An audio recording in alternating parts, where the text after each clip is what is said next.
El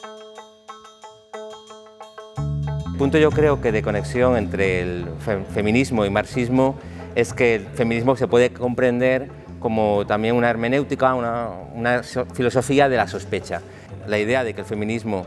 es también una filosofía de la sospecha incide en un punto concreto del feminismo que no tiene tanto que ver con demandas particulares como la igualdad salarial, la representación política, sino más bien en el campo simbólico, es decir, en el campo de las representaciones culturales, que afecta a cuestiones tangibles como el Código Penal, o otras más polémicas como es la del lenguaje inclusivo. Mucha ilusión participar en esta tercera edición, siendo que en las demás participé de forma pasiva, escuchando, atendiendo. Lo veo como una suerte de esos brotes verdes, por utilizar una imagen muy que triunfó durante la época de la crisis económica, en espacios verdes, espacios de pensamiento, espacios libres en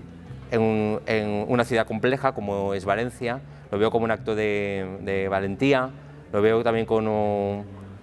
un momento de celebración, en el sentido de que está trayendo mucha gente, mucho público, y además un público activo, un público participativo, y yo creo que esa es la idea de filosofía que el Festival Avivament está